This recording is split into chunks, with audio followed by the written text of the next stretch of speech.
Coming in at number 10, we have reptilian shapeshifters. This has to be one of the most bizarre and talked about conspiracy theories out there. If you don't know, I will give you guys a quick rundown. Former sportscaster David Icke decided one day that he was done telling people what the score of last night's footy game was and wanted to warn the world about reptilian aliens that have come from another dimension and have infiltrated every level of elite infrastructure that we have. These shapeshifters are called Anunnaki, and everyone from Kanye West to the Pope to Bill Clinton is one of them. They want nothing more than to steal your life force and see all of us suffer so they can feed off our suffering or something like that. I'm not really sure what it is. If you want some more details on this, you should check out one of the many insane books that David Icke has written on the matter. He claims that he has seen these shapeshifters shift shapes on live television, but it doesn't seem that he has any sort of plan to stop them other than don't use 5G networks. I mean, if you're gonna be the guy who tells us all the problems, you gotta bring in a few solutions. We need doers, not complainers. Coming in at number 9, we have immortals. If lizard people in all major industries weren't enough for you, how about immortals? At least immortals aren't inherently evil, but it's still spooky to think that someone can live forever, because it begs the question, how do they live forever? Is there some sort of ritual or spell that they have to follow? Do they drink the blood of virgins? Or maybe she's born with it, maybe she's Maybelline. But the talk of famous and rich people accessing the fountain of youth has been talked about for centuries. It has most recently been spoken about when people bring up side-by-side pictures of people like Keanu Reeves and Conan O'Brien with their ancient doppelgangers. So what do you think at home? Do you think there are rich and famous people who have found a way to never die and will walk the earth until the sun explodes and our solar system ceases to exist? Or do you think the chances of finding someone who looks like you are pretty high because it happens all the time? There's a bunch of you at home who are watching this who know someone who looks like me. He's Lenny Kravitz. Coming at number 8, we have Veronica Cedar. I feel like if you were born with superpowers, it would make your life so much simpler because you wouldn't have to make any career choices or wonder about what your place is in the world. You would have two options: become a hero or become a villain. Well, that's at least how I see it in my head. If I wanted real answers, I should just go ask Veronica Cedar. Now, Veronica didn't have the coolest superpower ever, but she still had something that was better than nothing. She could see 20 times better than the average person. Like, she could see people from miles away. She could pick up individual markings on buildings that most people couldn't see at all. Now, the question is, did this ability make her life more simple, more complicated, or did it not change anything at all? Coming in at number 7, we have virtual reality. This seems like something that should be the natural progression of technology. We should eventually be able to create worlds inside goggles so that people can abandon their boring lives and venture deep into wondrous worlds that may be more fulfilling than living in the real world. But a digital world that you can slap onto your face that is so real it could be indistinguishable from real life sounds like something pulled right out of the SCP Foundation. Even though we are not at that stage yet where we have VR goggles and software so perfect it can replace real life, we are probably going to get there within our lifetime. Also, the progress into VR tech has manifested the question of whether or not we are currently in a simulation and everything is fake. And if this is indeed a simulation, I would like to know what the cheat codes are because I want an upgrade for my life. This Corona DLC that has been updated into the world has not been my favorite. Next time, let's get something that gives me superpowers. Coming in at number 6, we have the asp caterpillar. This crazy critter has worked its way onto this list for 2 reasons. The first being that it has a very strange plume of hair that surrounds it. This bug looks like it was pulled right off your favorite anime character's head and then was given life by another anime character. And the second reason that I've chosen this insect to don the number 6 spot is the fact that it is extremely venomous. This thing won't kill you, but the spines that are hidden in its cool hairdo will send some pain through your body that will give childbirth a run for its money. Coming in at number 5, we have the Voynich manuscripts. An old text that no one can figure out is the perfect thing for the SCP Foundation. The Voynich manuscript is a codex that has some lovely drawings of plants on it that no one has ever seen before, and it's in a language that no one has ever seen before, and it's all locked away in a code that no one has ever been able to get to the bottom of. There are a few theories as to what could be going on with this. Some say that it could be the work of a dark wizard who hid his spells away in a secret language. Others say this could be an alien text, and some say it's all crap. Coming in at number 4, we have ghosts and demons. Are they real? Are they not? Who knows, but enough people believe in them to have everyone freaked out. I think we all have a friend who is convinced that ghosts are real, who swears that they have encountered them. There's also countless stories of people being possessed by spirits. The movie The Exorcist is based on a real possession story, and sometimes at night it can feel like someone is lingering close to you even though it seems seems like no one is around you. Well, let's just hope if ghosts and demons are real, they only like to be cool and do cool things, and they don't want to harvest our souls for their own enjoyment. At number 3, we have artificial intelligence. Now, AI is still at the starting stages. We can create AI to do simple tasks like recognize faces or sort information. It's nowhere close to the self-teaching, all-knowing, dangerous God state that everyone is afraid of. But you have to admit that AI is the exact kind of thing that would be logged away in the SCP Foundation. And there has been some signs of intelligence coming through artificial intelligence systems. Some eggheads over at Facebook decided they wanted to see what would happen if 2 separate AIs could talk to each other, and they quickly developed their own language that communicated way faster and way more efficiently than any known human language. So if we do get to the point where AI is running loose, just know that we won't stand a chance. Coming in at number 2, we have DMT, probably the most intense psychoactive drug on the planet, and the crazy thing is that it's something that naturally produces in your brain. DMT, also known as dimethyltryptamine, is a chemical that is found in all plants, animals, and living things on the planet. It is produced in a pure form right inside your brain and released in large doses when you're born, when you die, and released in small doses when you dream. People have found a way to consume DMT through 2 different methods. Either through an ayahuasca ceremony where people drink ayahuasca tea that can make you hallucinate for up to 12 hours or more depending on the dosage, or there's also when people smoke the pure form of the drug, which gives you a hyper-intense blast for about 5 minutes. People who experience this drug say there is an overall feeling of being transported to another world and they lose all connection with their physical body. Some say that you can use this drug to communicate with the 5th dimension. And if that is true, the SCP Foundation would be all over this interdimensional communication tool. And coming in at the number 1 spot, we have Wim Hof, probably one of the coolest people that you have never heard of. Wim Hof is someone that everyone should be researching because he might be the closest thing to a real-life superhero, and he can teach his powers to you. Wim Hof is also known as the Iceman, and through a meditative breathing practice, he is able to withstand freezing temperatures for an indefinite amount of time. He climbed 24,000 feet up Everest in shorts and sandals. He set the world record for the longest underwater ice swim, where his retinas froze and he had to feel his way out of the exit. He did a long-distance polar ice run barefoot, where his only clothes were shorts. He had to stop halfway because his feet were destroyed with frostbite. The doctors that were accompanying him told him that he would lose both his feet. He laughed, went into a tent, meditated for a few hours, and came out with his feet completely healed, and then continued his run. He has taught other people this breathing technique to master the control of your body. So not only is this guy unlocking human abilities that have never been seen before, he's also sharing them with people. You can literally become a superhero and no one's talking about it. If the SCP Foundation was real, they would be all over this guy. Starting us off with number 10 are the ash bullets. This was from a native Navajo who was coming back from the Navajo Nation Fair with his family and grandmother. How many times am I gonna say Navajo in this video, I swear. The conversation somehow got onto skinwalkers, but his grandma shut it down pretty quickly. That night, as he was just in bed, he heard something moving outside his house. Thinking it was a stray dog or something, he didn't think much of it, but then he heard the loudest distorted scream, shat himself, then ran downstairs and woke up his mum. They looked outside the window and saw this coyote thing limping towards the door, dragging his right leg as he did. It started scratching at the door and moaning, and all his parents could do was shout words in Navajo at it, telling it wasn't welcome there. At this point, everyone in the house was awake and panicked, but his granddad knew exactly what to do. He went and got a handgun from a drawer and a bag of ashes. I don't know where he got this bag of ashes from, but he did.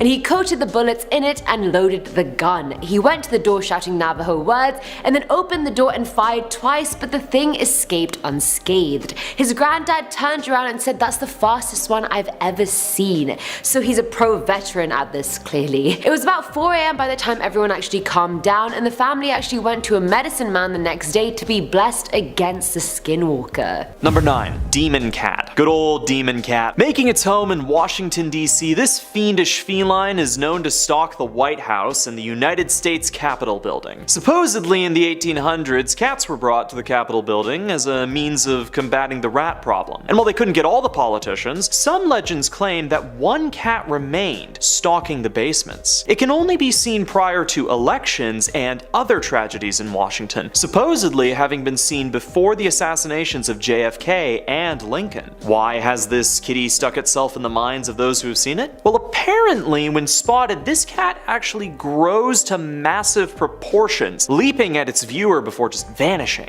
Now, some blame the Capitol Police Force's poor screening for alcoholics at the source of this misunderstanding, as when viewed from the floor, anything might appear large. But as one guard was apparently taken by a heart attack upon seeing the categorical size of such the beast, who can really say for sure? At number 8 we have the lookalikes. This one's from Redditor JibbyJam1, who was in New Mexico exploring some old Spanish ruins with some friends. While they were at one of the sites at night, they suddenly heard an angry, ear-piercing, blood-curdling scream which prompted them to want to get the hell out of there. They went back to their camp, and a while later the user went for a piss about 300 meters from the camp, and this is where things got weird. He remembered seeing 2 dust devils coming towards him, but when he turned around it was just 2 of his friends who were motioning him to follow them, which he did almost like he was being sucked into doing so. He followed his friends for like 10-15 minutes, but as he was snapping back to reality he realized these weren't his friends at all. His friends had bright red hair, and these 2 people's faces were identical to his friends', but they both had cat-like eyes and were brunette. He stopped in his tracks and they turned to look at him as if they were about to kill him on the spot. He ran in a full sprint back to the camp where his friends hadn't even realized he was gone. Great friends you have, by the way. And he told them what had happened, and they packed the hell up and drove back to Albuquerque. Filling our number 7 slot is the delivery trip. This one's from Reddit user Neptune420, whose dad ran a small delivery service in Farmington, New Mexico. One day they got a delivery for Window Rock, Arizona on the Navajo reservation, and the dad decided to take his Navajo friend Travis and his girlfriend with him as they wanted to see some family there. So they took 2 separate trucks and had walkie-talkies with them so they could communicate between vehicles. The trip and delivery went fine, they had a great day, but then on their way back, that was when things really took a turn for the worst. They're driving towards a hill, and as they crest it, the dad sees what he thinks is a giant dog sitting on its haunches in the middle of the road facing away from them. He walkies his friend Travis in the other car, asking if he sees the dog, to which Travis replies, "That is not a dog, speed up right now and hit it." Hysterically he went on and said, "Hit it JJ, you have to hit it, please hit that thing right now." So the dad speeds up, and as they get closer they see the dog's matted hair seems to have dried blood all over it, and just before they hit it, it turned around to reveal that it had a face. The face was a hybrid between a bear and a human, but it looked distorted and in pain, and as soon as they hit it, it screamed like it was drowning and then ran into the nearby field. They saw a cop a little while later, and Travis made them pull over and was completely on edge when he told the officer that they saw a skinwalker a few miles back and it had been following them. The officer, who was Navajo himself, turned white, stammered something unintelligible, and then got into his car and left. Very helpful. But what I took away from the story is the fact that the dad, no questions asked, just hit this thing. Like, he didn't even question Travis, like, oh, why should I hit that dog? He just went from 0 to 100 real quick, fast and furious real quick. Now at number 6 is the walking coyote. Now this one's from Redditor Endelos, who said during the early 80s her sister was on the way back from a friend's at night when her car broke down. Thankfully she broke down in front of a family friend's house, so she went in and called her dad, and he came to get her. They were driving back at around 10 PM and were passing a heavily wooded area when out of nowhere they hear an incredibly loud inhuman scream. The user's dad hit the brakes just in time to see a 6-foot-tall coyote with a black and white striped tail walking on just 2 legs.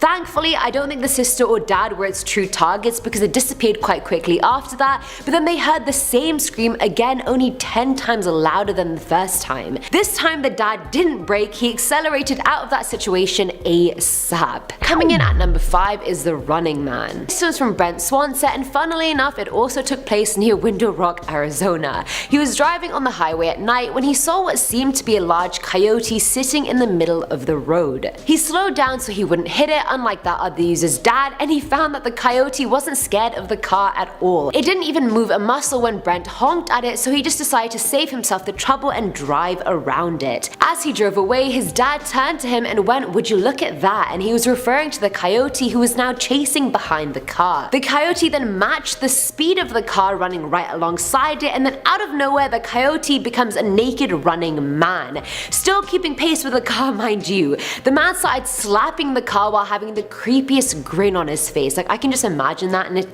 I just don't want to don't imagine it anymore. At this point they're going like 50 miles per hour, but he's still there. To end his pursuit, the man let out a loud wail and then swerved away. Either way, Brent and his dad were terrified, and I would have been too, but for some reason I really can't shake the image that this naked man looked like the guy who plays Aquaman. I don't know why, it's just in my head. At number 4 is The Party. This one's from Redditor Trey_lightning, who said that anytime his mum would take him to her hometown on the reservation, she'd always tell him a skinwalker story. But this particular one was told to him by his aunt. Now back in the day, his aunt and her friends used to party a lot, and one day they got in a van, drove out to the boondocks and just drank. A bit after sunset, everyone was laughing and in good spirits when they heard what sounded like rocks being thrown at the van. The sound stopped, but then an even bigger sound followed, and they quickly realized someone or something had just jumped onto the roof of the van. They lock all the doors, and his aunt is in the driver's seat trying to start the engine, but obviously it doesn't start, like in every horror movie ever. Such timely engine failure, I swear. But anyway, the thing on the roof is still banging on the van, and then his aunt sees a hand with the long nails reach over the roof and start scratching the windshield. Then it jumps off and walks up to her window and just stares at her. And his poor little aunt at this point is just praying for her life, but then after a few minutes of panicking, screaming and staring, the thing leaves them and the van finally starts miraculously bang on time, and they leave. Filling our number 3 slot is the white powder. This one comes from an anonymous Navajo woman living in Shiprock, New Mexico. She said during one of her visits home, she heard her dogs relentlessly barking at something outside, and then she heard a loud thud above her on the roof. Her sisters got quite scared, and her parents assured her it was just a dog or a cat and just to go to sleep. Parents really need to stop telling us it's just a cat or a dog, because clearly, as we've seen, it's not. But anyway, the dogs were continually barking and running back and forth, and then she heard a metal pole hit one of the dogs, and she knew it was a pole because her sister had put it on the roof the day before. She tried to get up but fell into a deep sleep, and the last thing she heard were human footsteps on the roof. The next day there was nothing suspicious on the roof or around, but her cousin did complain about her head hurting, and the next day she straight up died, just like that. They brought a medicine man to conduct a ceremony, and he said that 2 of you know exactly what happened. He went on to say it was a man in bare skin on the roof of the house, and he was using a hummingbird as a lookout and a helper, and he blew white powder onto the woman's cousin, which is why she died, but that was also the reason why everyone in the house fell into a deep sleep that night. The ceremony went on, and the woman later found out that the powder used was crushed human bones taken from graveyards, as if the story wasn't screwed up enough. Now at number 2 is The Herd. This one's also from Redditor Navajo Joe, which is quite fitting, I guess, but when he was a kid, him and his uncle were on their way back from chopping and gathering firewood. They were going slow on this dirt road, and Joe just had this feeling he was being watched, and he was about to look out his window when his uncle shouted, "Don't." He then heard 3 taps on his window as his heart literally felt like it had stopped beating. His uncle started praying and going faster, and he thought all was okay, but then the truck dipped from the bed. At this point his uncle just kept saying, "Look at me, don't turn away, just look at me please," and he heard the tapping again. Joe was now crying at this point as the truck dipped for the 2nd and 3rd time. Finally his uncle gave a sigh of relief and said they'd both need prayers in the morning so the evil would forget their faces. When they got home, Joe called his uncle a while later because he had had a nightmare. His uncle said he didn't see any faces, just eyes, like they were just lights on the road. Joe asked him why he didn't just slam on the brakes when it was in the back, and his uncle replied saying because it wasn't alone. When I read that the first time, it legit just gave me shivers. Like, how can you end a story like that because it wasn't alone?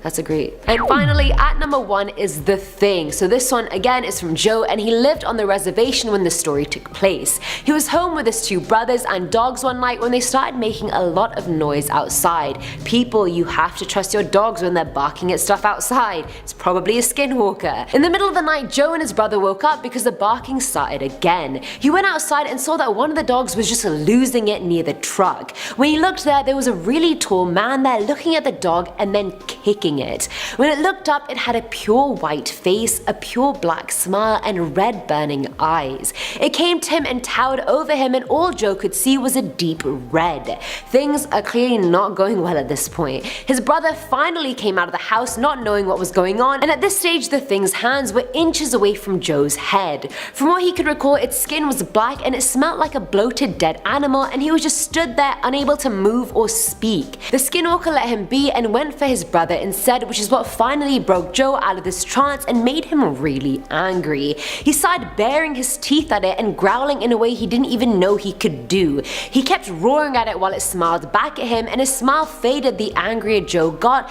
and then he just ran away into the night. That's it. No murder, no clawing at the face, just ran away into the night. First up at number 10, the Sasquatch. You know I had to add this one in there. It's tall, it's hairy, and nearly everyone and their neighbor claims to have witnessed the creature walking through the woods of North America. Dating back further than recorded history, this man-like ape, also commonly known as Bigfoot, is a household legend with nearly 10,000 recorded sightings throughout the United States. I mean, just a quick search and you'll literally find hundreds of photos and articles aiming to prove Bigfoot's existence. Arguably, the most famous evidence we have is Roger Patterson and Bob Gimlin's 1967 film where the alleged creature is seen walking along the side of a creek in plain day. And though we still don't know if the authenticity of the photo stacks up, we've also never been truly able to debunk it entirely. Throughout the many stories of alleged sightings, including some saying they were captured and held captive by the creature, and others claiming to have spotted the Sasquatch roaming around the woods, many scientists still attribute the sightings to either hoaxes or misidentification of known animals, usually black bears. But what do you think? Are you a believer in Bigfoot, or do you think it's all just one big lie? In our number 9 spot today we have Tukolshi. This creature originated in South Africa and it appears in Zulu mythology. It is said that this creature is quite short, but very frightening. What it lacks in height, it makes up for in a vertical better than Michael Jordan in his prime. Legend has it that this creature likes to jump on people's chests at night while they are sleeping so that it can steal their breath away. Aside from the whole jumping thing, it is said that this creature is also quite fast, and one random fact is that it apparently loves curdled milk, which is disgusting. So while he's stealing your breath, I guess you just have to sit there smelling his hot milk breath. 0 out of 10 trade-off. There is a way to protect yourself against him, and that is by putting your bed on high bricks. This is because if the bed is raised too high, then this malevolent being won't be able to jump up on your chest to complete its breath-stealing work. Coming in at number 8, we have the Canadian folklore monster, the Ogo Pogo. If you grew up in the Okanagan Valley of British Columbia, I'm sure you heard a story or two about this mythological sea creature. But could it be that there's more to the Ogo Pogo than we thought? The myth dates back thousands of years, with Salish indigenous people having passed along the stories about a spirit in the lake, which turned into what we now call the Ogo Pogo once the white settlers landed and began altering the stories. Described as a serpentine creature with smooth-like skin and a length of up to 50 feet, it's said to move at incredible speeds, using its powerful tail as a propeller to speed through the lake. The first alleged sighting dates back to 1872 by a woman named Susan Allison, who was the first white settler to live in the region, but she's not been the only one to come forward with the so-called evidence.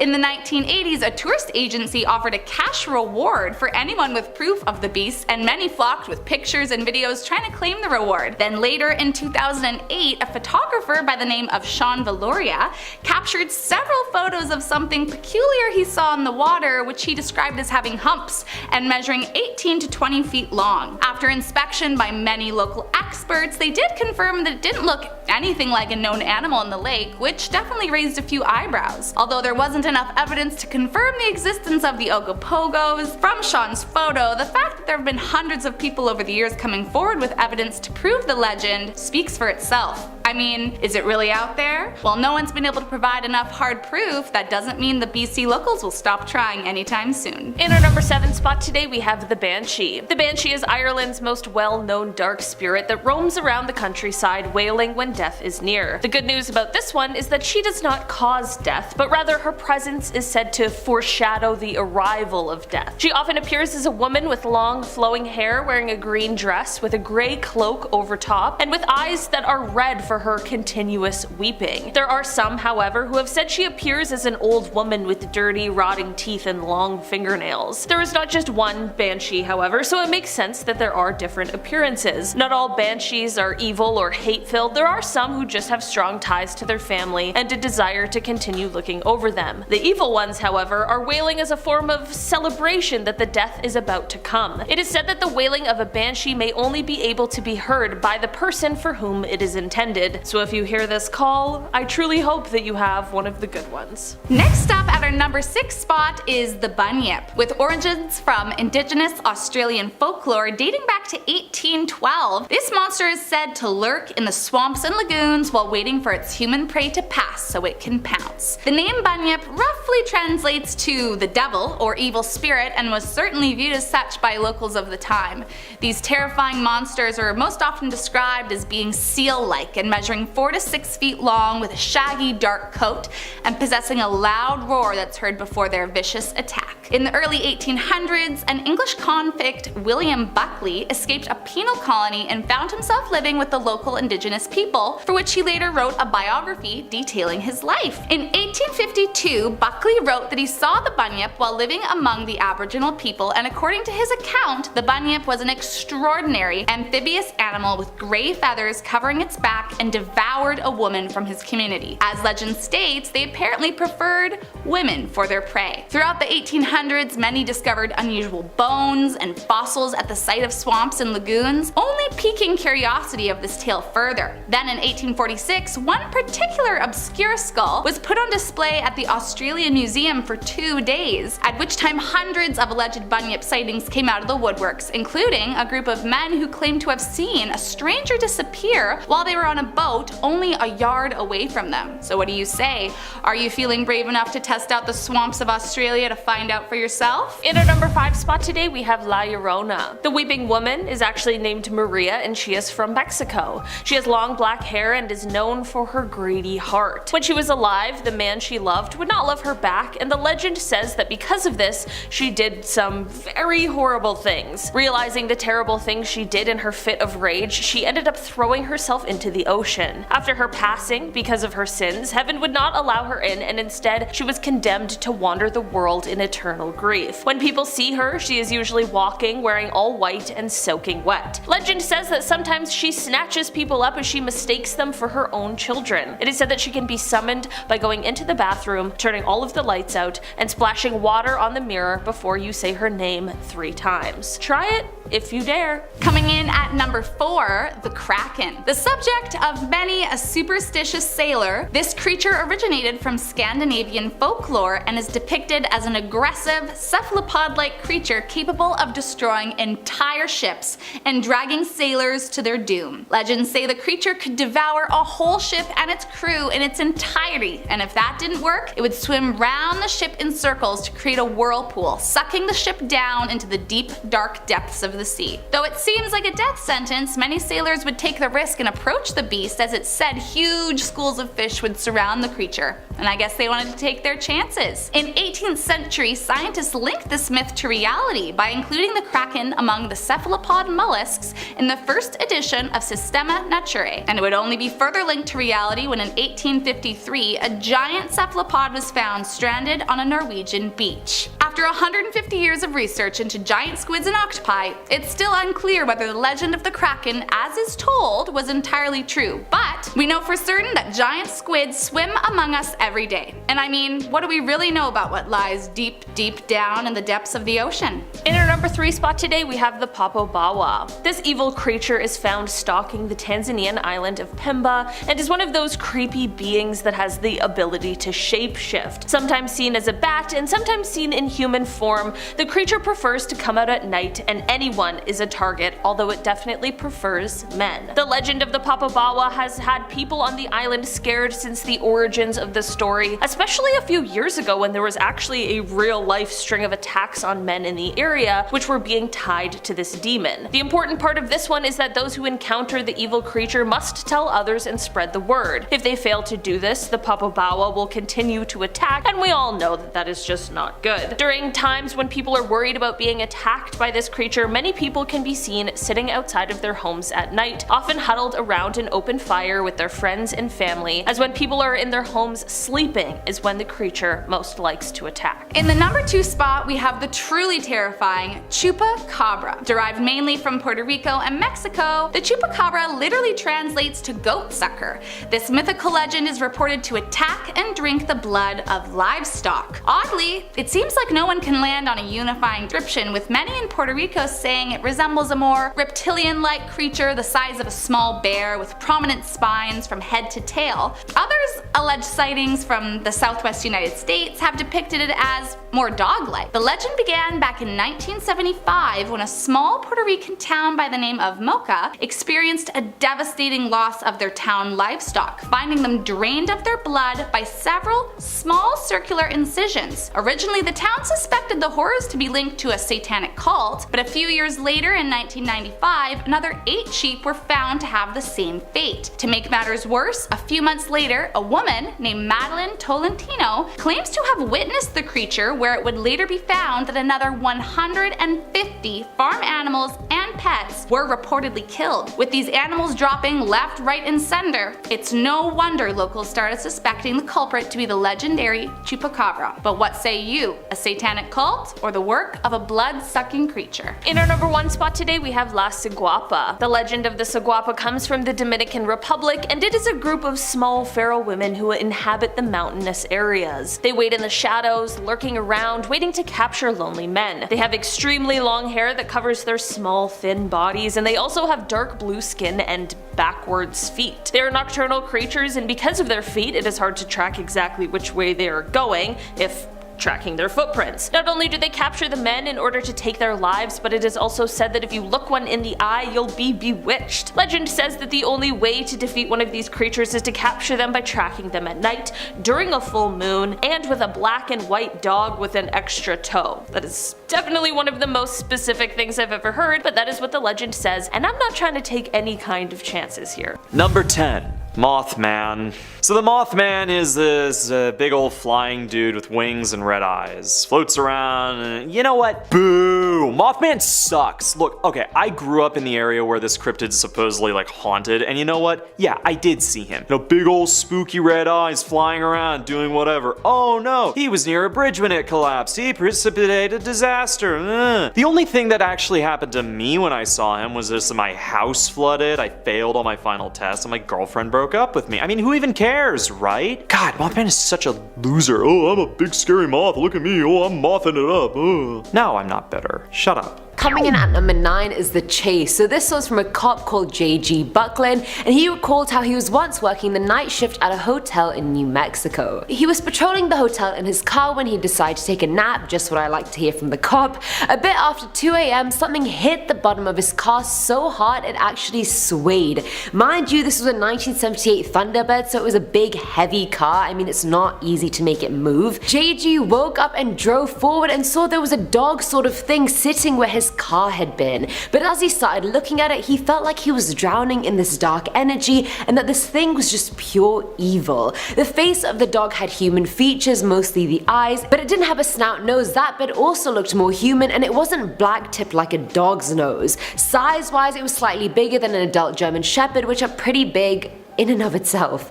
With this in mind, JG decided to hit the dog with his car, but it ran off the property but then back onto the property, so he started driving after it. It made its way into a third parking lot and then into a weedy area, and at this point JG was chasing it on foot with his gun.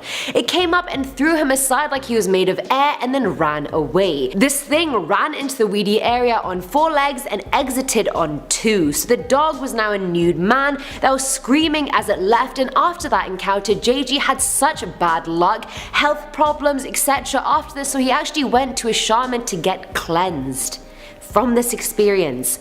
And I want to be cleansed from telling the story. Number 8. Sewer alligators. Taking a big ol' bite out of the big ol' apple are our guys in green, the sewer gators. According to the New York Times, there's actually a massive problem with folks trying to keep alligators as pets within the city. But as for the ones that aren't caught, what might happen to their pets once they've outgrown their owners? Now, legend has it that in the 1930s an infestation began, gators making their home within New York's stinky subsystems. Supposedly Supposedly, they've clashed with the NYPD, who claimed to have vanished their bescaled opponents, though sightings have continued throughout the modern days. Likely their greatest impact was the inspiration for the Teenage Mutant Ninja Turtles, though I might just be making that up. Number 7. The Honey Island Swamp Monster. Better known as Le Bête Noire, this humanoid horror is reported to be located within the Honey Island Swamp in Louisiana. Described as walking on 2 legs and 7 feet tall, Le Bête Noire is reported to be preceded by a foul odor. Now, casts have been taken of its feet, showing a total of 4 toes, which indicates that it may not be related to humans or apes, as some legends claim that a crashed circus train may have allowed for a band of chimpanzees to escape into the wild, where they probably adapted to their environment and fell into legend. Knowing how circuses generally treat their animals,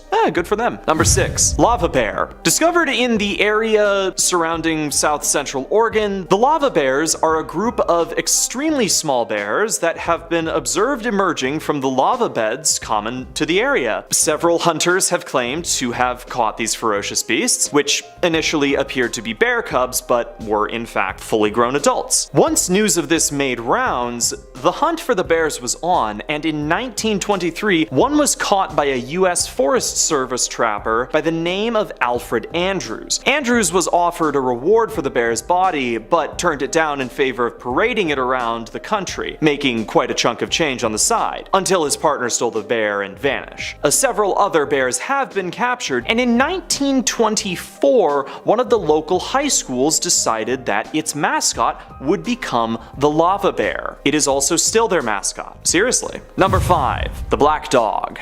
Yeah, I put this in here to contrast the demon cat because I, think they should be friends. The black dog is a demonic creature originating in Europe, most famously in the story The Hound of the Baskervilles, but it's also been cited in the States. A beast with burning red eyes, W.H.C. Pynchon wrote, "If you meet the black dog once, it shall be for joy. If twice, it shall be for sorrow, and the third time shall bring death." Demonic dogs have been spotted in Connecticut and Massachusetts, and truckers have a saying where if you see one, it's time to pull over or a crash will be the least of your concerns. Number 4. Ludwig the Bloodsucker. Back to New York, and it turns out that gators aren't the only things looking to take a bite out of streetwalkers. Described as a 3-foot-tall German man, Ludwig the Bloodsucker is reported to be a local vampire. Now, legends claim that he was too minute to take down a German man and too ugly to seduce a German woman, so he just booked it over to the States for easier pickings. Haunting the Bowery Street, several victims were left alive but incessantly mocked by the vampire, usually for their drunken stupor. Local newspapers reported about the man's habits, locating him as a German tailor by day. There are apparently even interviews where he goes on record to claim that blood is healthy and good eating. Mixed with the way that immigrants were treated at the time, I doubt that went over well. Number 3. Tutto Tom. Listen, there's a lot of gators in the States, but Tutto Tom might be the most famous. The story goes that this 14-foot alligator could be identified for having lost all but 2 toes to a trap, and would eat farmers and their livestock. Now, fed up with the beast, many brave men would band together to hunt the reptile, but whether it was ex-military marksmen or dynamite-brandishing pharmacers, none could destroy this devil. Bored with Alabama, the gator was reported to have left its hunting grounds, apparently settling for Florida, where there would be more failed attempts to take down two-toes. 50 years later, a series of two-toed tracks were discovered near his old hunting ground, and the legend of Two-Toed Tom marches on. Number 2. Hodag. Now, this strange creature made its home in Wisconsin, described as possessing the head of a frog, the face of an elephant, short legs with massive claws, the back of a dinosaur, and a long spiked tail. Reported by land surveyor and trusted member of the community Eugene Shepard, he rounded up a group of brave hunters to capture the beast, an attempt which apparently required the usage of dynamite. Sending a picture of its remains to the media, they declared the safety of its primary food source for all time to come, the white bulldog. Thank goodness that the white bulldog may now roam Wisconsin once more. Alright, fine, it was a big hoax, and it was a really good one. Good enough that the local town decided to build a statue in honor of the beast. They also hold a festival in its name, which I've actually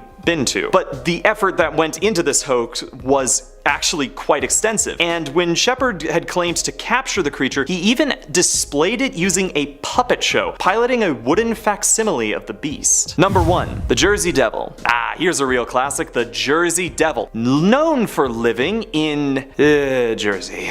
Well, okay, taste and location aside, this creature is a sight to behold, a horse-like demon with bat wings and a forked tail. It was apparently born human, the 13th offspring of Mother Jane Leeds, who had cursed the unborn upon discovery of her pregnancy. Once born, the demon was revealed in all its horror, and gave everyone in the room a highly motivated beatdown before yeeting itself up and out the chimney. There have been sightings of this creature throughout history, one of the most notable viewers being Napoleon's brother. Seriously. This creature has also been reported to be capable of surviving direct cannon fire, and in 1909 there were a slew of sightings which set off a search for the fabled devil. A search which mostly ended in vain, even though there was a $10,000 reward that was promised for live capture. And of course, someone then tried to submit a kangaroo with fake claws and bat wings. Anyways, it's just another reason not to go to Jersey, and it's just about as good of one as any. Number 10. Dragons. Dragons have been part of mythology for a while, but they've also been a part of Christian legends. St. George himself, apparently he slayed a dragon. I can't even paintball, and this man took down a biblical dragon. Revelation 22, it reads, "And he seized the dragon, that ancient serpent who is the devil and Satan, and bound him for 1,000 years. 1,000 years? I feel like we needed more time than 1,000 years. I don't know. What year is it again? We're due for a couple of dragons. Sleep in fear.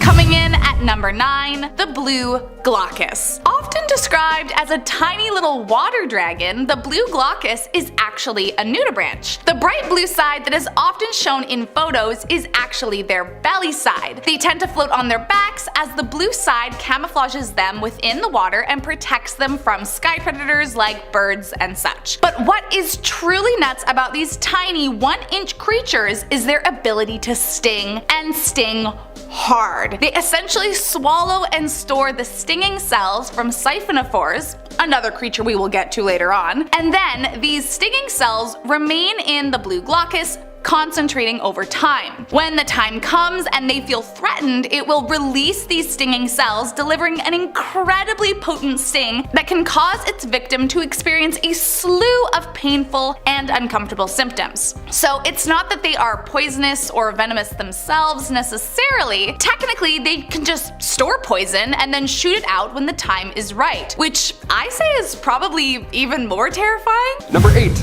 Giants. Mentioned in Samuel 17:158. And there came out from the camp a champion named Goliath of Gath, whose height was 6 cubits and a span. I'm 6'2", I don't know what that means, but that's pretty tall. He had a helmet of bronze on his head, and he was armed with a coat of mail, and the weight of the coat was 5,000 shekels of bronze. Spoiler alert, Goliath fell to David, but there's a race of giants called the Amorites, and, well, they stepped in a bit. They're actually mentioned more than 80 times in the Bible. One description mentioned in Amos 2:9-10 paints quite the picture. Yet it was I who destroyed the Amorite before them, whose height was the height of the cedars, and he was as strong as the oaks. Yet I destroyed his fruit above and his roots beneath. Also it was I who brought you up from the land of Egypt, and led you 40 years through the wilderness to possess the land of the Amorite. That is quite the description. If somebody were to describe me, they'd be like, ah yes, Taylor, the height of that bush, and the strength also of that bush. Number 7. 4 beasts of Daniel. 4 beasts, that's a lot of beasts, it's like a foreign one here. The first was like a lion and it had eagle wings. Quote, "That as I watched, its wings were plucked off, and I was lifted up from the ground and made to stand on 2 feet like a human being. And a human mind was then given to it." Daniel 7:4. Yeah, that sounds like a pretty intimidating thing to see. These entities are described as a lion with eagle wings, and there's also a bear, there's also a leopard, and this 4th beast that's still a complete mystery. So there you go, fill in the blanks yourself. The bear has 3 ribs in its mouth also, between its teeth. It's very scary to look at. The leopard also has wings as well as 4 heads. So it's like 8 beasts in total. It's like 8, we got like 13 now. How many heads are we counting here? Heads or bodies? Like how are we counting them? The mysterious 4th beast is apparently full of horns, and it's got iron teeth and 10 horns protruding out from it. So it's full of horns and it's got more horns. All the horns. The beast symbolizes the great 4 kingdoms, but the ribs and the teeth thing, that's gonna be in my head rent free. That's really scary. Number 6.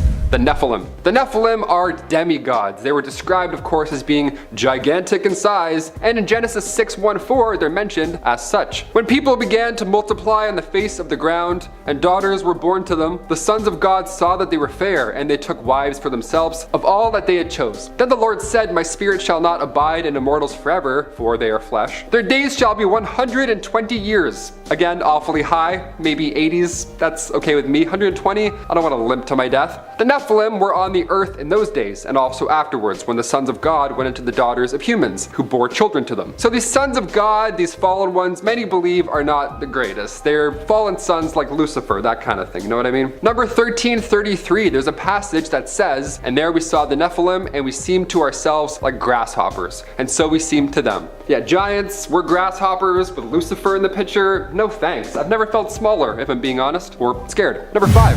The Leviathan. Isaiah 27:1, quote, In that day the Lord will punish Leviathan the fleeing serpent with his fierce and great and mighty sword, even Leviathan the twisted serpent, and he will kill the dragon who lives in the sea. Yeah, we're talking about sea monsters now. This one has more than one head, again, as do most on this list. The Leviathan is a beast of chaos, specifically. It was defeated at the hands of God, and once upon a time, Sir Humphrey Gilbert saw a beast in the sea that had a lion's head. What do you know? Could it be? Many biblical verses mention said Leviathan. I will not fail to speak of Leviathan's limbs, its strength and its graceful form. Who can penetrate its double coat of armor? Who dares open the doors of its mouth, ringed about with fearsome teeth? Its back has rows of shields tightly sealed together. Yeah, if this was a boss in Zelda, I wouldn't win this battle. This is a hard, I've never heard something described so fiercely in my entire life. Number 4.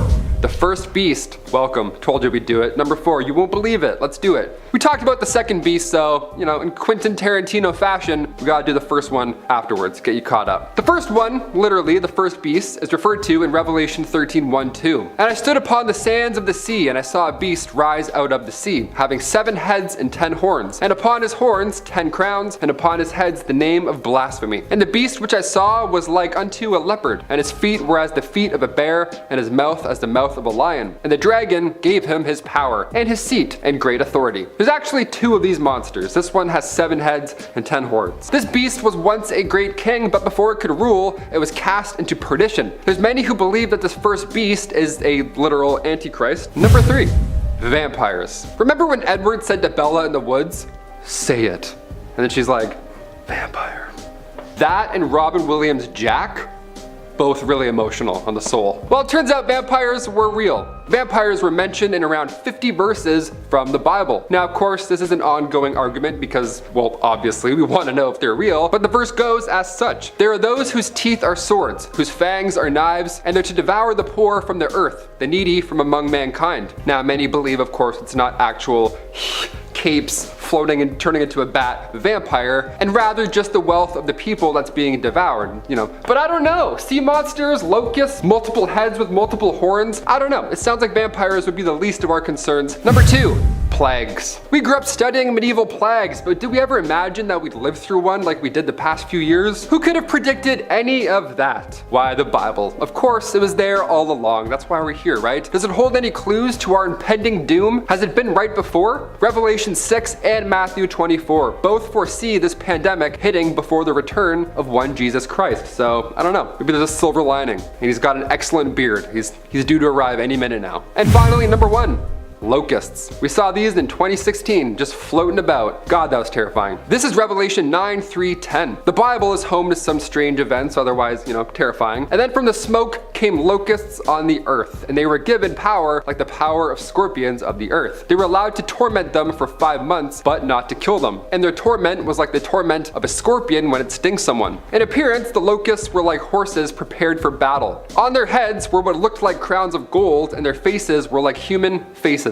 Well, that's terrifying. That's a scary, scary passage. I'm not coming for your beliefs in any way, shape, or form in this entire video, but that is jarring to imagine. Don't sin or you'll get locusts with human faces sent to fly your way. Awesome. Among the 10 plagues in the Bible, this one sounds like it's perhaps the worst because, well, I don't like bugs. 5 months of torment caused by pit locusts. This could happen. I'm not trying to alarm anybody, but back in 2016, locusts covered over 270,000 square miles in Russia. Just out of nowhere, just hundreds of thousands of locusts. Now, none of them had human faces, but it still sucked nonetheless. Starting us off at number 10, Julia. In 2008, Dr. Richard Gallagher, a psychiatrist and professor at the New York Medical College, revealed a haunting case of demonic possession. Now, it is a little unusual for a medical professional to be the backer, as usually they are prone to associate the symptoms with mental health disorders, but Julia was a special case. Dr. Gallagher said she would change her voice drastically out of nowhere, from a high-pitched squeal to a deep, manly guttural sound. She was known to speak in tongues and reveal personal knowledge about others in the room that had never been divulged to her. Often she would levitate off the ground and was even able to throw objects across the room with her mind. At a loss for what to do, Dr. Gallagher even attempted calling in a priest to perform an exorcism, but this made matters even worse, as it clearly bothered the entity possessing Julia, with the demon saying they will be sorry for their actions to try and get rid of it. Apparently, Julia continues to display signs of possession to this day and terrifies all that try to fix her condition. Next up at number 9, Clara Germana Seeley.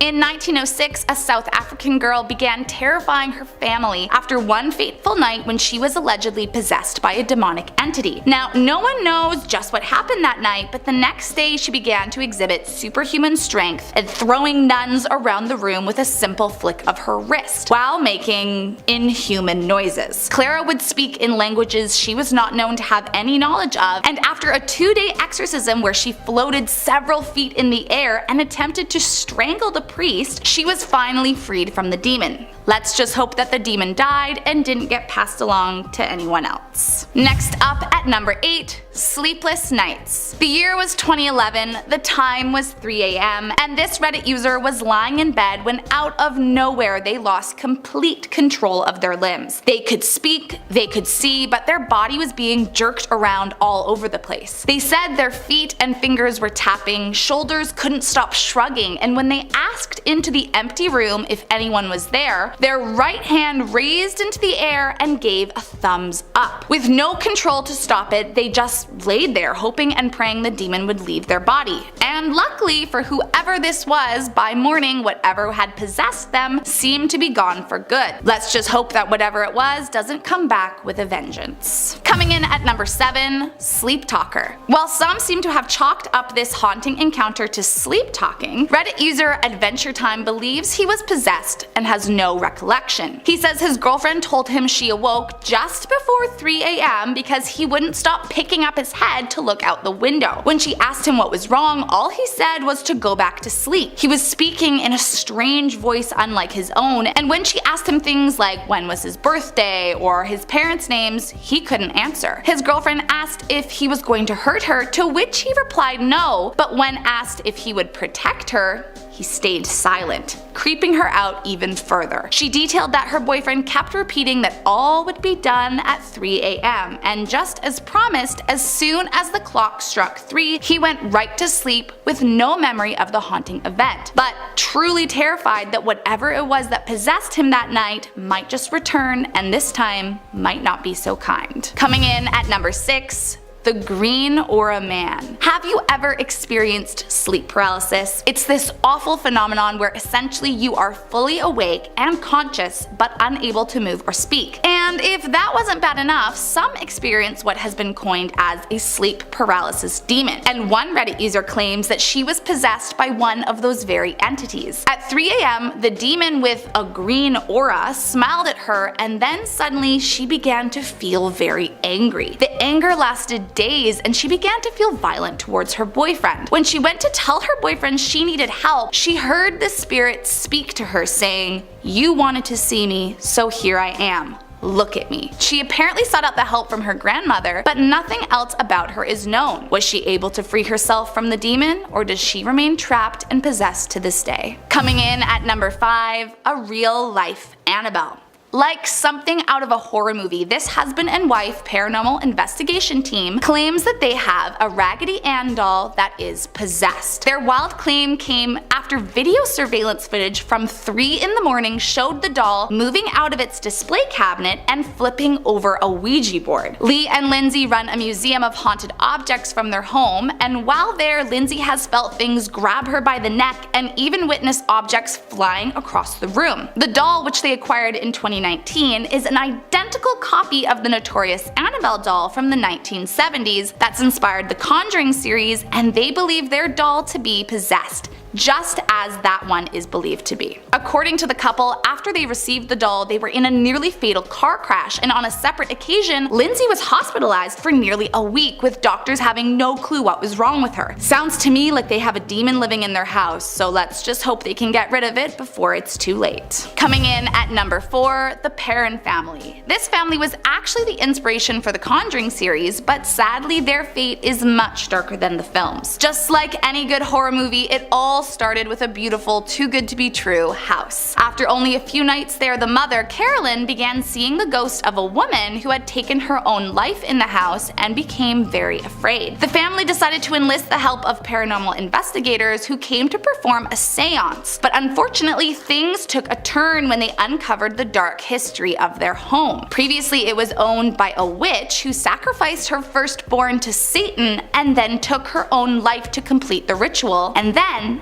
out of nowhere, Caroline became possessed by the spirit, writhing and screaming while her whole family watched in horror. Allegedly, the investigators tried to exorcise the demon out of the mother, but unfortunately were not able to, and the father kicked them out of the house. Unable to move due to financial constraints, the family remained and were haunted for the next several years by the demonic entity, scarring them for life. Coming in at number 3, camping trip disaster. Now, no names were mentioned for this story, so to make it easier, I'm gonna make them up. One night on a camping trip with a few other friends, one friend, let's call her Megan, witnessed what she can only describe as a demonic possession. After a long day, the group got ready for bed and all climbed into their tent. Megan awoke in the middle of the night to find one of her friends, let's call her Sarah, standing up in the corner of the tent, slapping her arms hysterically to her sides in a trance-like state, while maniacally laughing and crying simultaneously. Sarah began to examine her body like she'd never seen it before, and Megan, creeped out, tried to ignore it and went back to sleep. The next morning all seemed to be fine, but that night things got creepy again. Sarah and Megan were out for a walk when Megan witnessed the switch in her eyes as she creepily smiled at her and said, "I'm not listening," before crawling around on all fours and taunting Megan the whole night. Terrified, Megan ran away before the demon could get to her, and although she has remained in contact with Sarah, trying to get her help, she refuses to see her in person since the horrifying weekend. Next up at number 2,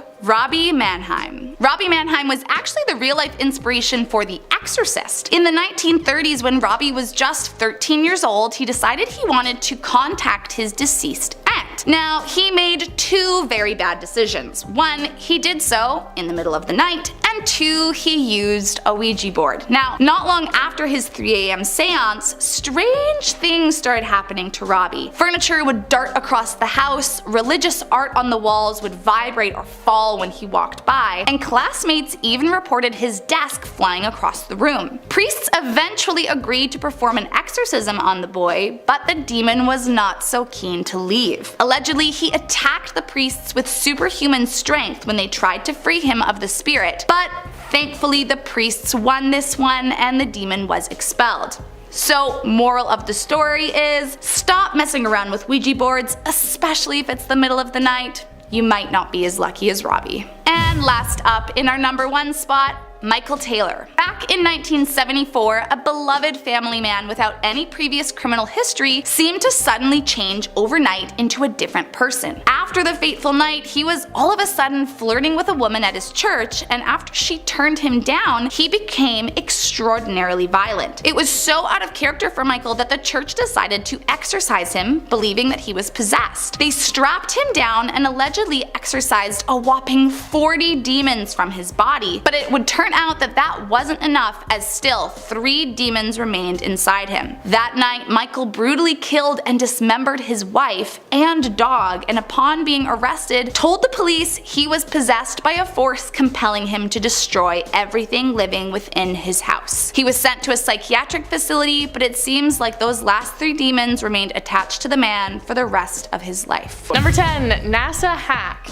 So first off, how do things like this from NASA even manage to get leaked? Well, apparently by British guys like Gary McKinnon hacking into their system. Between the years 2001 and 2002, Gary broke into 19 27 different government computers, believing NASA was hiding signs of alien life because of thousands of pictures of UFOs he found hidden away. A former NASA employee had said that satellite images were checked for UFOs and deleted if they showed any evidence, and Gary decided he wanted to break into NASA in order to validate these claims. He says that he found 4 different folders titled Filtered, Unfiltered, Processed, and Raw. He says that his slow internet connection only made him able to download 1 image before he lost access to the rest of them, the picture apparently being a clear image of a cigar-shaped spacecraft. Gary believes that NASA is hiding a wealth of UFO evidence from the public. Number 9. Edgar Mitchell. Astronaut Edgar Mitchell landed on the moon with the Apollo 14 mission, and he also believed that aliens helped prevent a conflict between the United States and Russia. He claimed that top military officials were hiding evidence of unidentified flying objects, and the fact that they were apparently often spotted hovering over White Sands testing range in New Mexico. In 2015, he said, "White Sands was a testing ground for atomic weapons, and that's what the extraterrestrials were interested in. They wanted to know about our military capabilities. My own experience talking to people has made it clear the ETs had been attempting to keep us from going to war and help create peace on Earth." He stated that the military had given him loads of information on aliens and their interactions with Earth, and after he left NASA, he dedicated his life and studies to looking into extraterrestrial existence. Number 8. Mars photos. A man named Richard Hoagland believes that NASA knows a lot more about Mars than they're letting on. He believes that astronauts have been to Mars and that there's a plethora of evidence of alien life on Mars that NASA is insistent on covering up. During the Viking 1 orbit in 1976, NASA released various photographs of the surface of Mars, and some of them seemed to show various different structures and one that apparently even looked like the Sphinx. This led people to believe that these structures had been built by aliens who lived on the Red Planet. Years later, in 1998, NASA took more pictures to debunk the theory, showing only rocks, but Richard and others believe that this is them trying to hide the truth and shrinking the structures that were previously on the planet. He also pulled up a NASA commissioned report from 1960 that recommended any future discoveries of alien life be hidden from the public so as not to disrupt the evolutionary flow of the century. Number 7. Sun object. Last video I talked about NASA cutting off their ISS feed when people believed that they saw a UFO falling towards the Earth. This one is a similar scenario, except it came from footage of the sun. In May of 2012, a YouTube user posted a video of a mysterious object seen flying near the sun in NASA's broadcast. The video zooming in on the pyramid-shaped object that many believed to be some sort of alien craft flying near the sun. A day later, NASA shut down the video feed. In a second video, the user said, "This is a cover-up to prevent us from seeing these things again.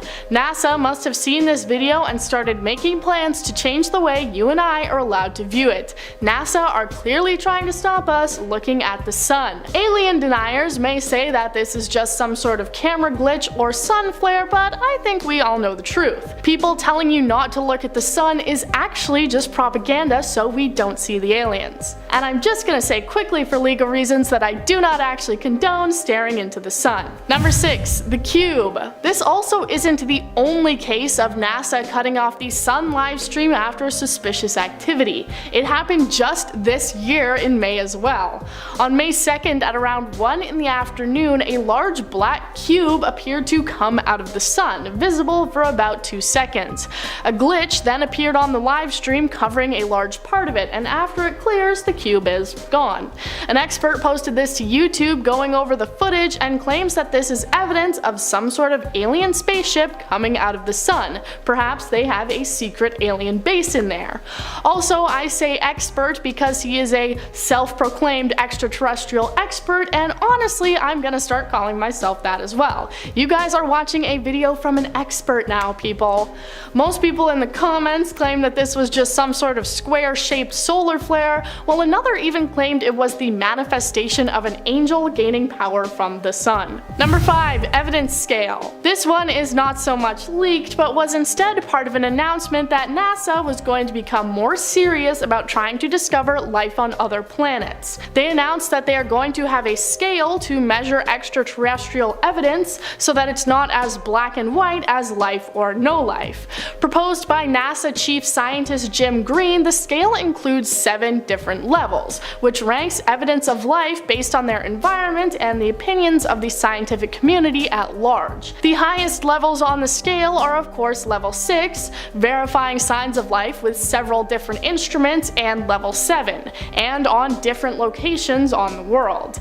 They said in a statement, "We need a better way to share the excitement of our discoveries and demonstrate how each discovery builds on the next, so that we can bring the public and other scientists along on the journey. This new eagerness to bring people along on the journey of discovery could be a sign that they're warming us up to revealing aliens." Number 4. Meteorite. In 2011, a NASA scientist came out claiming that they had found legitimate evidence of alien life, this being from fossils inside a meteorite that landed on Earth. Richard Hoover said that he found evidence of what is basically microscopic little alien bugs, or as the science people call it, filaments and other structures that appear to be fossils of algae known as cyanobacteria, little alien bugs. Laboratory tests done found no evidence that they were the remains of Earth-based organisms, despite being slightly similar to organisms that have been found in the waterways of Spain. Hoover says that the lack of nitrogen, which is essential for life on Earth, proves that they are the remains of extraterrestrial life forms that grew on the parent bodies of the meteorites when liquid water was present, long before the meteorites entered the Earth's atmosphere. This isn't the first time that this sort of evidence has been found on meteorites, and it probably won't be the last. Number 3. Anonymous. We know that the infamous Gary McKinnon managed to hack into the NASA databases and find secret UFO pictures, but did you know that the group known as Anonymous did it as well? In 2017, they made a 12.5-minute long YouTube video where they claimed to have gained access to secret NASA information, telling people that NASA was covering up the discovery of alien life. They said that the organization had recently found 219 new planet candidates, 10 having very similar conditions to Earth. Because of this, the group came to believe that NASA was either incredibly close to finding alien life or had already found it. They also stated that this was a sign NASA was getting closer and closer to revealing the truth about aliens. And while many people brushed it off as being ridiculous, we now know that NASA has just revealed their new UFO study, so Anonymous may have been closer to the truth than we thought. Number 2. Black Knight Satellite. Alright, now let's get into some stuff that is a little more conspiratorial than usual, if that's even possible, and various different ways that people believe NASA is trying to cover stuff up, but apparently not doing a good enough job. There is a conspiracy that there is a satellite called the Black Knight Satellite, which was set up by aliens more than 12,000 years ago in order to spy on humans.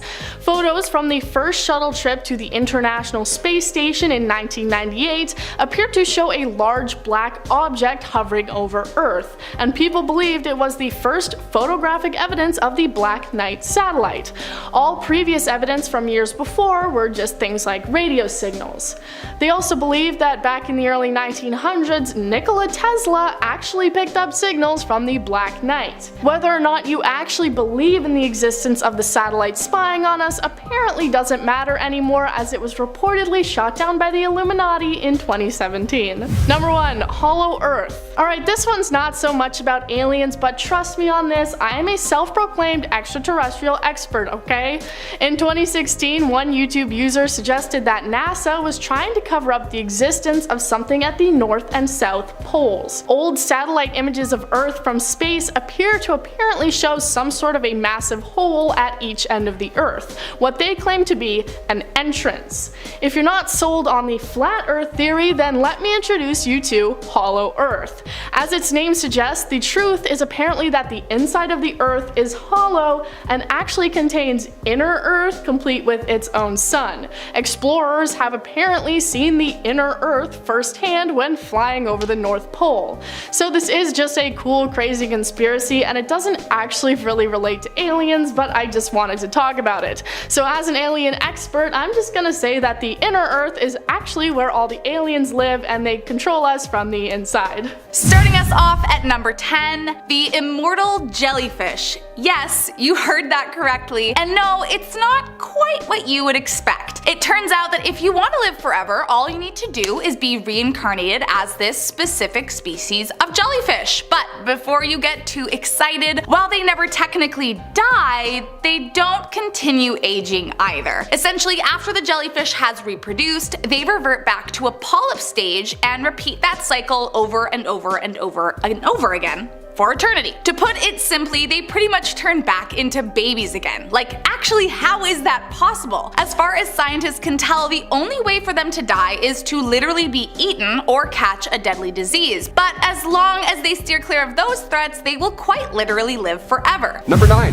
the second beast. Yeah, I know. I'll get to the first one later. You know how we do it here on YouTube. You won't believe number 4. Know what I mean? Revelation 13:11. Then I saw another beast rising out of the earth. It had 2 horns like a lamb and it spoke like a dragon, causing fire to come down from heaven to the earth in full view of the people. So there were a lot of witnesses. I'm sure that was quite jarring for every party involved. Also, it causes everybody, both small and great, rich and poor alike, you'll be marked by this demon. You'll be marked on your right hand or your forehead so that no one can buy or sell from you unless, they get rid of that mark. That's the name of the beast, or the number of its name. Revelation 13:16. Next up at number 8, the mysterious whalefish. Back in 1895, 2 scientists discovered a fish in the deep sea that they named whalefish for its resemblance to the other animal. Then fast forward a few decades, and in 1956, a scientist discovered another new kind of fish in the deep sea, the tape tail. Finally, in 1966, scientists added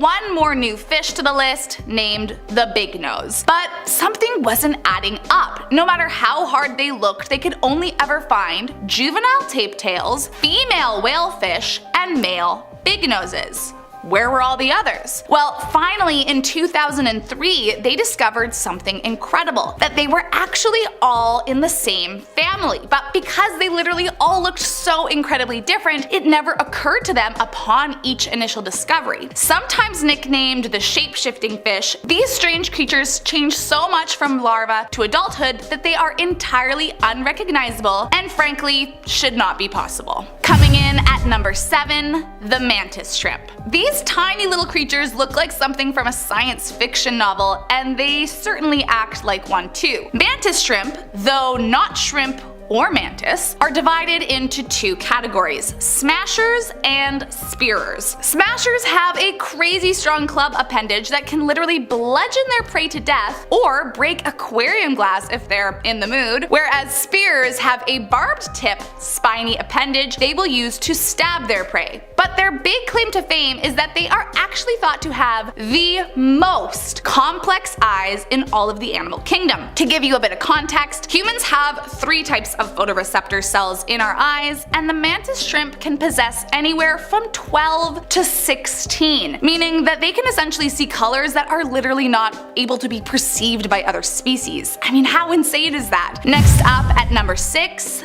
the thorny devil. Native to the land of Australia, it should come as no shocker that these creatures are out of this world. I mean, that is kind of the Australian calling card after all. For starters, they are literally covered from head to toe in giant spikes. I mean, they practically look like a mace. But at the nape of their neck is also this huge bulge that acts as their false head. So if they get attacked, they will bow their head down to reveal their false head and keep their real one safe. That's not the insane part though. So if they continue to feel threatened and the predator continues to attack, a thorny devil's defense is to actually shoot blood from their eyes. I kid you not. I mean, talk about a party trick. But seriously, that should not be possible, right? I'll just be thankful that that is not something humans can pull off yet. Coming in at number 5, gooey ducks. These definitely have a certain look to them that I am sure we can all agree on, and I won't lie, that was definitely a factor in me adding them to the list. But aside from looking rather stallion-like, if you will, these clams also live to be crazy old. I'm talking 140 to 180 years old. You'd think if something had to live that long, they would at least get to see cool stuff, but that was not the plan for these kooky things. Instead, they remain in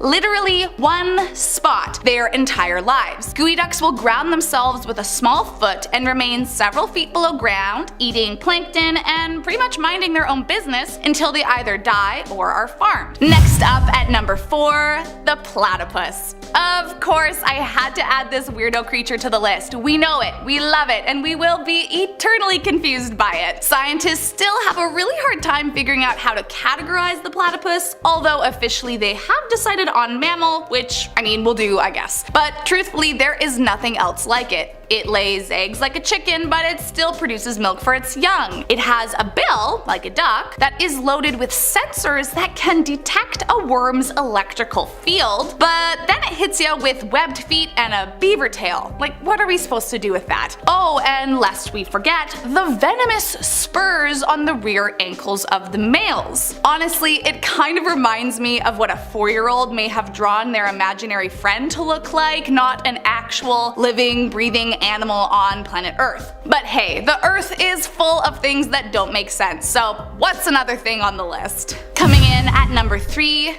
the axolotl. Put aside the fact that these amphibians are strangely adorable, they also defy any and all logical understanding of biology. For starters, they are the only amphibians that don't undergo metamorphosis, which is why they retain their baby-like features as well as their external gills in their adulthood. But most incredibly and mind-boggling is that they can actually regenerate nearly every limb or organ in their body in a matter of months. I'm talking arms, legs, tail, heart, eyes, even certain tissues in their nervous system. So quite literally, say its leg gets ripped from the body, rather than scarring, the axolotl will just grow a new one. And in some cases, it's even been known to repair a damaged limb and grow an additional one. They are quite a popular pet among exotic animal lovers. Coming in at number 2, siphonophores. These creatures blew my mind when I was making up this list for you guys. Think of them less like one entity and more like a community of organisms that all live together.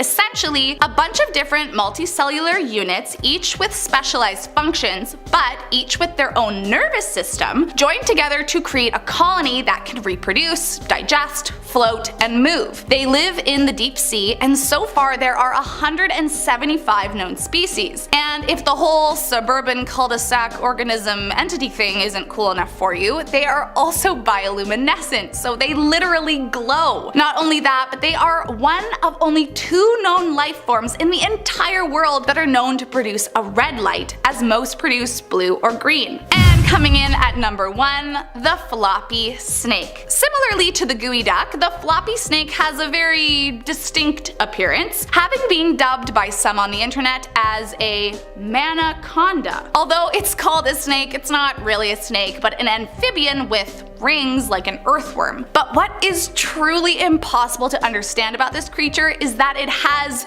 no lungs. The floppy snake will breathe through its skin. Capillaries fill their skin, which permits an exchange of gas, and voila! To top it off, it has terrible eyesight and sealed nostrils, yet it is still able to smell. Experts have literally said that there is no clear understanding on how the floppy snake survives, but yet here we are. It is here and it is alive, so who am I to question it?